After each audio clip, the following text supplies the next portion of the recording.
Target ang mga masiselang isyu ng lipunan na sangkot ang ilang mga ahensya ng gobyerno at mga personalidad. Hihimayin ang iba't ibang mga isyu, balita at usapin. Puntirya ang mga tiwali at ilalantad ang mga mali sa pamahalaan. Walang sasantuhin. Tamaan na ang tamaan. Kung salot ka sa bayan, sapul ka ni Rex Cayano sa Target On Air. Ang bahaging ito ay hatid sa inyo ng Reaper Sports Santa Rosa Mega Cockpit. Eto, may nagre-request, sabi niya, ba't hindi pa ho ibalik ang legal at sugpuin ang illegal ho na isabong, ha?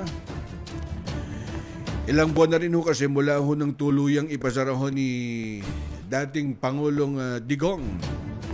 Yung operasyon ho ng elektroniko isabong sa bansa ho natin at kilala ho to sa tawag ho na online sabong. Abay mula ho nung mampayagpag ho ito, di ba dumami nga ho yung illegal site? Alam niya yung pagdami ho ng illegal site, doon ho nagkanda hilo-hilo ang tanggapan ho ng PAGCOR.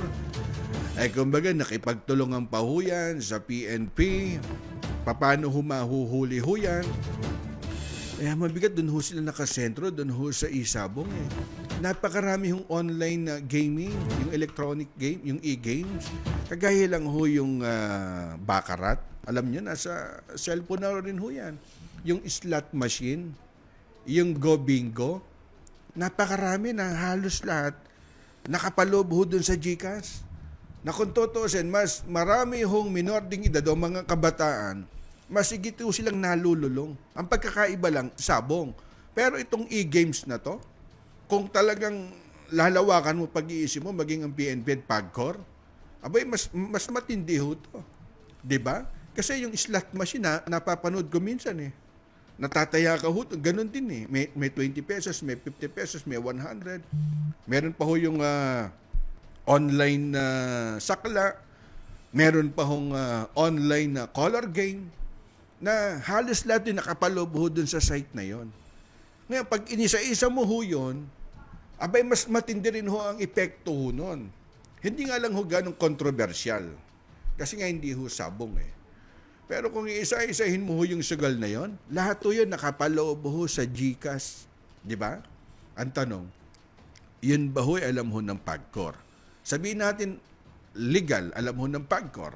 Pero sugal pa rin ho yun. Na apektado ho doon, abay yung mga minor ding edad, yung mga kabataan na alam ho nila kung paano ho laruin. Di ba? Kasi ginaya ho kasi yung isabong site, yung Pitmaster Live, sa pangunguna ho ni Boss Charlie Atong Ang.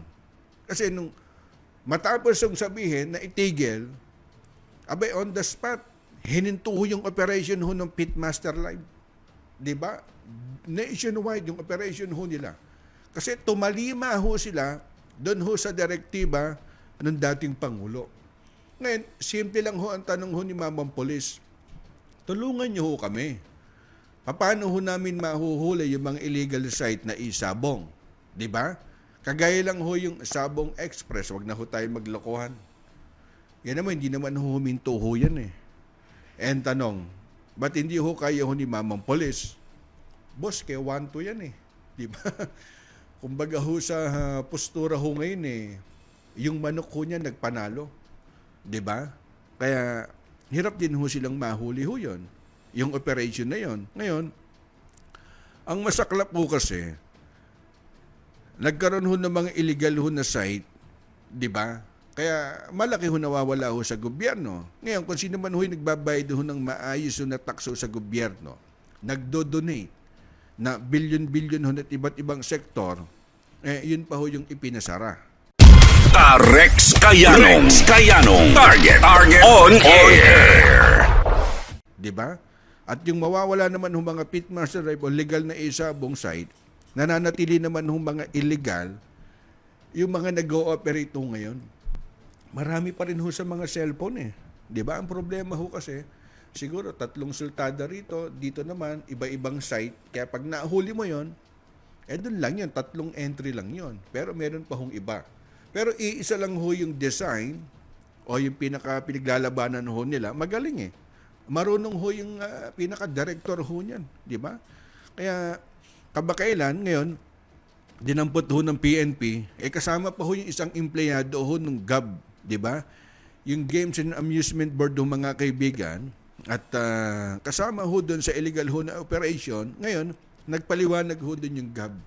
Teka, hindi ho kami kasama ho dyan, di ba?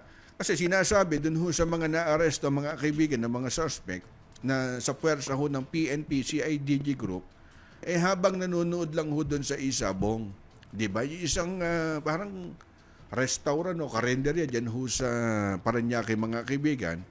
Ayun, ang paliwanag ho dyan ni PNP, CIDG Southern Metro Manila Chief, ito hong si Police Lieutenant Colonel si Mark Gatdula. Nung huling makausap ko to, naka-assign pa yata to dyan sa Indang, Cavite. Siya ho yung happy doon. At personal, pinakilala ho sa atin ni Mayor Fidel ng bayan ho ng Indang, Cavite.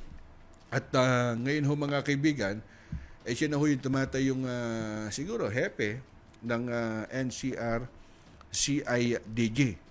Kaya nga, ang ginawa nga ho nila, inoperate ho nila yon at ang nangyayari pala ho nyo, kumbaga pinapasahan lang ho ng link doon ho sa cellphone at kaya hirap po talaga matrace ang PNP.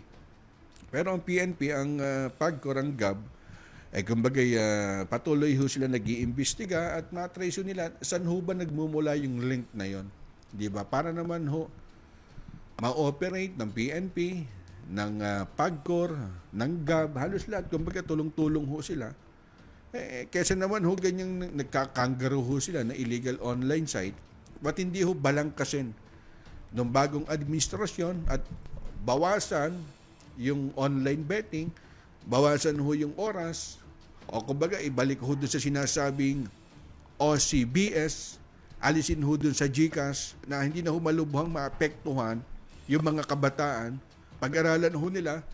Nandiyan naman yung mga dalubhasa ho sa Kongreso, sa Senado. Kung alam ho nila na magiging maayos naman, di ba? At malaki naman ho yung magiging contribution doon ho sa taxes o doon ho sa tax, makakatulong ho sa LGU, nasa kanila ho yun. Pero ang gusto lang ho talaga nilang gawin ho dyan, alisin ho doon sa GCash. Yun lang ho talaga ang kanilang pinakapunto libista ho doon kasi nga, maraming nga minor ding edad na hindi ho kayang kontrolin.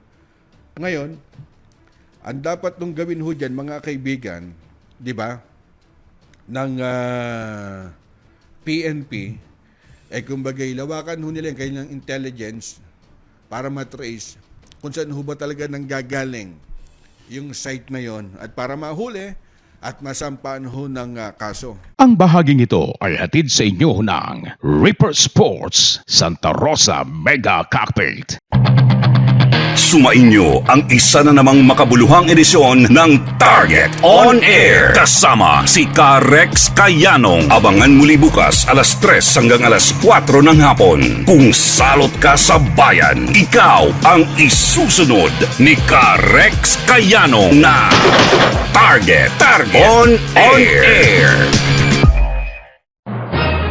Nangunguna sa balita, impormasyon, musika, komentaryo at serbisyo publiko. Ito ang DZME 1530. Una sa kanan, ang himpilang may paninindigan.